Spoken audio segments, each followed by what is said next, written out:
Assalamualaikum warahmatullahi wabarakatuh.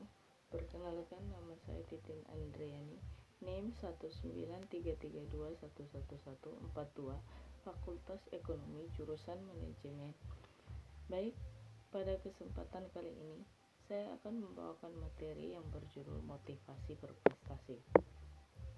Motivasi berprestasi adalah dorongan yang ada pada seseorang yang berkaitan dengan prestasi, yaitu dorongan untuk menguasai, memanipulasi, serta mengatur lingkungan sosial maupun fisik, mengatasi rintangan-rintangan, dan memelihara kualitas kerja yang tinggi, bersaing dan berusaha untuk melebihi hasil yang dicapai pada masa lampau, serta mengungguli prestasi yang telah dicapai orang lain. Menurut MC Sleland, motivasi berprestasi adalah suatu pikiran yang berhubungan dengan bagaimana melakukan sesuatu dengan sebaik-baiknya bila dibandingkan dengan apa yang telah dilakukan sebelumnya, dan lebih efisien dengan hasil maksimal. MC Sleland mengemukakan bahwa motivasi berprestasi individu dapat dipandang sebagai indikator kekuatan motivasi, keberhasilan, atau prestasi. Selanjutnya, MC Sleland juga mengatakan suatu perwujudan dari motif berprestasi yang tinggi dalam bentuk tingkah laku berorientasi pada pencapaian prestasi, terutama pada pekerjaan-pekerjaan yang rutin yang menurut kemampuan mental yang tinggi. Yang berikut menurut Haditono mengungkapkan definisi motivasi berprestasi dapat dibedakan menjadi dua, yaitu motivasi berprestasi yang bersifat otonom dan motivasi yang berprestasi yang bersifat sosial. Motivasi berprestasi yang bersifat otonom didasarkan pada standar yang ada pada diri sendiri, yaitu prestasi yang pernah dicapai sebelumnya.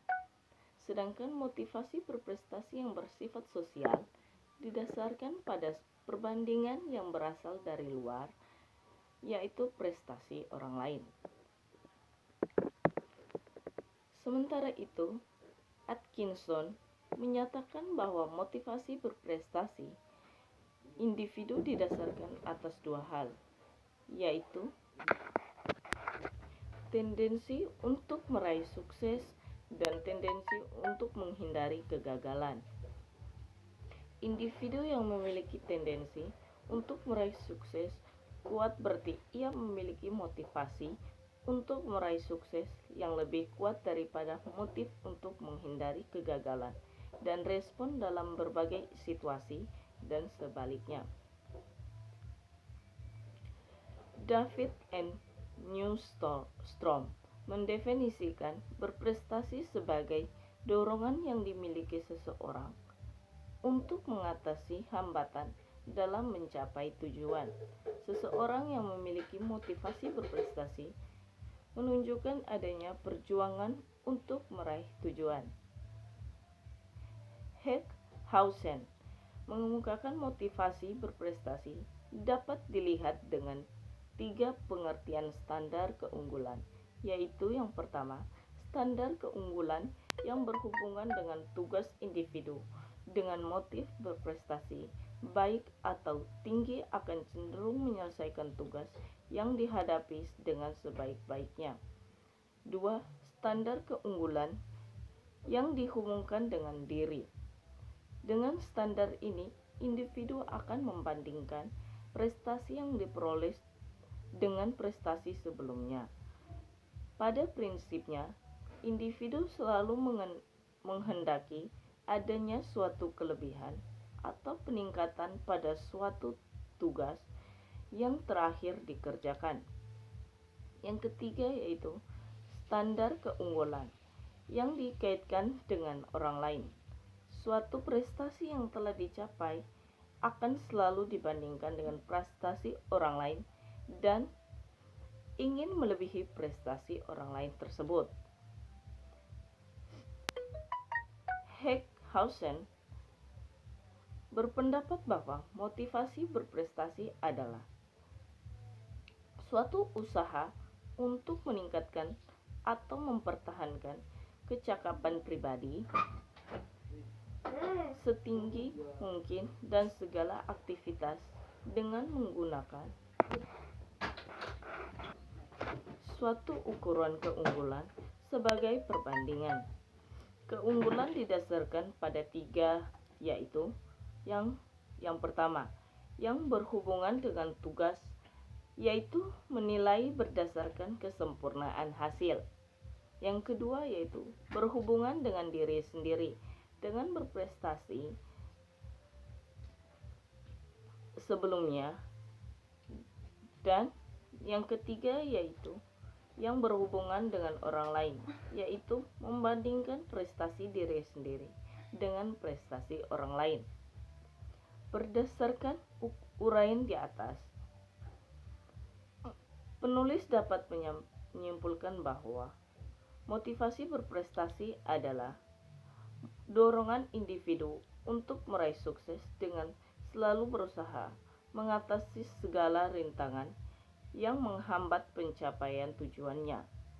Motivasi berprestasi merupakan suatu kemampuan yang berasal dari dirinya sendiri untuk mewujudkan suatu kesuksesan dengan cara efisien untuk mendapatkan hasil yang maksimal. Berikut ciri-ciri yang memiliki motivasi berprestasi.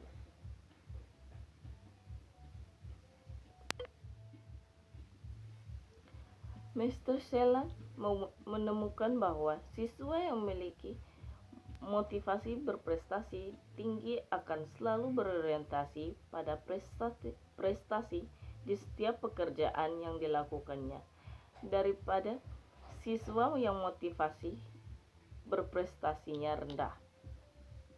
Siswa tersebut selalu menginginkan prestasi yang lebih tinggi dari sebelumnya atau lebih baik daripada teman sekelasnya. Dan jangka panjang selalu memanfaatkan umpan balik untuk perbaikan. Mr. Shelan mengungkapkan ciri-ciri individu motif berprestasi antara lain. Yang pertama, bertanggung jawab. Individu memiliki pertimbangan dan perhitungan yang matang karena mempunyai tanggung jawab terhadap pemecahan masalah yang telah dibuatnya. Tanggung jawab ini ditunjukkan dengan memilih tantangan yang memiliki resiko yang sedang. Dengan demikian, individu akan benar-benar melaksanakan suatu tugas tanpa ada beban karena ia memilih resiko yang sebanding dengan kemampuannya.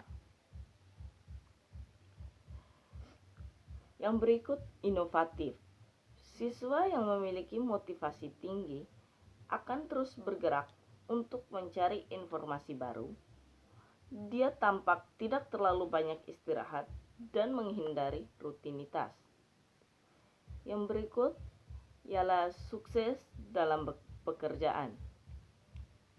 Kinerja yang bagus dan gigih yang ditunjukkan oleh siswa yang memiliki motivasi berprestasi tinggi. Dengan kata lain, motivasi berprestasi menjadi prediktor kesuksesan dalam bidang ditekuninya.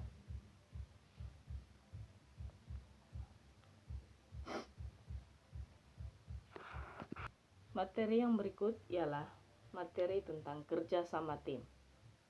Membangun kerjasama dalam tim yang solid dan efektif memang merupakan sebuah tantangan tersendiri. Tapi hal itu bisa terwujud dengan beberapa langkah. Yang pertama ialah membangun kepercayaan dan saling menghormati. Sebagai tim yang berarti terdiri dari beberapa orang yang memiliki pemikiran dan pendapat masing-masing, harus bisa tetap saling menghormati satu sama lain. Yang kedua yaitu, sebagai leader, Anda harus memfasilitasi komunikasi di antara anggota tim. Hal ini untuk menciptakan atmosfer komunikasi yang terbuka dan jujur.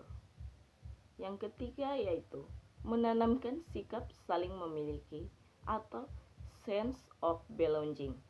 Anggota tim yang telah mendapat ekspektasi dan komunikasi yang jelas mengenai tujuan grup akan memiliki komitmen dan tindakan dan aksi tim. Yang keempat yaitu pengkajian performa tim dan umpan balik. Setelah selesai kerja sama tim, jangan lupa untuk mengkaji ulang performa, ekspektasi, dan tujuan tim. Dan jangan lupa meminta umpan balik dari rekan tim Anda. Hal ini perlu untuk mengukur apakah pencapaian kinerja tim.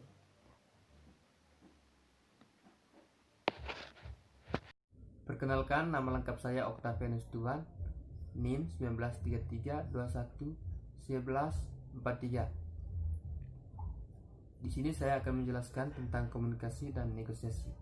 Yang pertama yaitu tentang komunikasi. Pengertian komunikasi. Komunikasi adalah salah satu fungsi dasar dan kantor.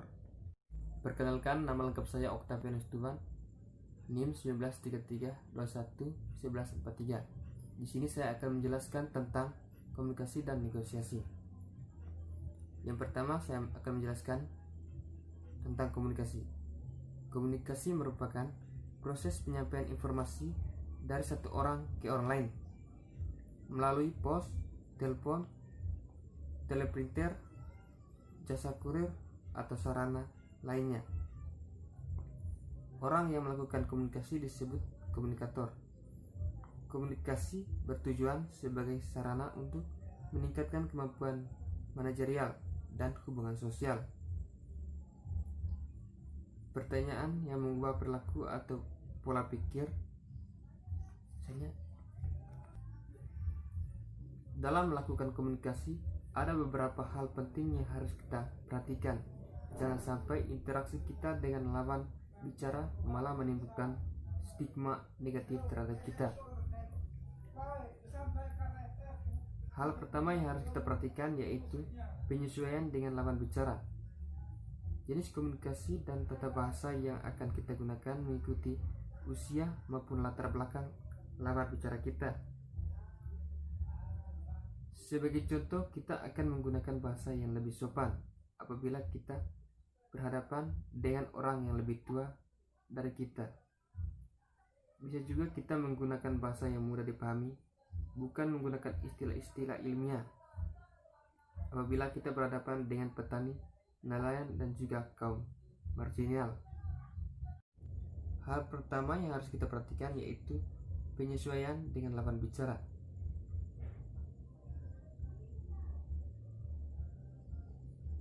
Jenis komunikasi dan tata bahasa yang akan kita gunakan mengikuti usia maupun latar belakang lawan. Sebagai contoh, kita akan menggunakan bahasa yang lebih sopan apabila kita berhadapan dengan orang yang lebih tua dari kita. Bisa juga kita menggunakan bahasa yang mudah dipahami, bukan menggunakan istilah-istilah ilmiah apabila kita berhadapan dengan petani, nelayan, dan juga kaum marginal. Yang kedua, pengertian negosiasi. Negosiasi adalah serangkaian diskusi antar individu atau kelompok dengan latar belakang yang berbeda untuk mendapatkan kesempatan. Manfaat negosiasi. Negosiasi bermanfaat untuk yang pertama, mendapatkan keefektifan dan efisiensi. dalam mencapai tujuan. Yang kedua, kesepakatan bersama saling menguntungkan. Yang ketiga, menjembatani perbedaan pandangan mereka yang bernegosiasi sehingga mengurangi bahkan dapat mencegah konflik.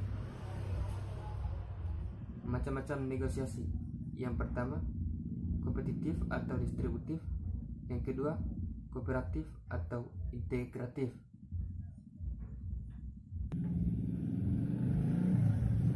Negosiasi adalah salah satu bentuk komunikasi yang tidak dapat dipisahkan dari kehidupan manusia, baik itu dalam kegiatan bisnis maupun kehidupan sehari-hari. Lalu, sebenarnya apa pengertian negosiasi dan apa tujuan dari negosiasi? Pada artikel ini, kita akan membahas beberapa hal terkait negosiasi, di antaranya penjelasan ringkas apa yang dimaksud dengan negosiasi, tujuan negosiasi secara umum, manfaat negosiasi secara umum, beberapa kemampuan dasar dalam melakukan negosiasi, contoh aktivitas negosiasi dalam kehidupan sehari-hari. Yuk, simak artikel ini sampai akhir supaya kamu lebih paham. Negosiasi adalah proses diskusi strategis yang dilakukan untuk menyelesaikan suatu masalah dengan cara yang dapat diterima oleh pihak yang bernegosiasi. Dalam negosiasi, masing-masing pihak mencoba membujuk pihak lain untuk menyetujui sudut pandangnya. Dengan bernegosiasi, semua pihak yang terlibat mencoba menghindari pertengkaran tetapi setuju untuk mencapai suatu bentuk kompromi. Jadi, secara umum, pengertian negosiasi adalah suatu bentuk internal sosial antara beberapa pihak yang bertujuan untuk mencapai kesepakatan bersama yang dianggap menguntungkan pihak-pihak yang bernegosiasi. Orang yang melakukan kegiatan negosiasi tersebut dengan negosiator. Kegiatan negosiasi digunakan di berbagai bidang kehidupan dan biasanya menyangkut permasalahan banyak orang. Misalnya, dalam dunia bisnis dan organisasi, aktivitas pada kedua bidang ini tidak pernah lepas dari proses negosiasi. Pihak-pihak yang terlibat dalam negosiasi bisa bermacam-macam dan bisa mencakupi banyak hal. Berikut ini beberapa contoh kegiatan negosiasi dalam kehidupan sehari-hari. Pembicaraan antara pembeli dengan penjual dan proses tawar-menawar barang. Proses wawancara antara pemberi kerja dengan calon karyawan. Proses kesepakatan bisnis antara suatu perusahaan dengan perusahaan lainnya. Proses komunikasi antara pemerintah suatu negara dengan negara lainnya dalam kerjasama bilateral.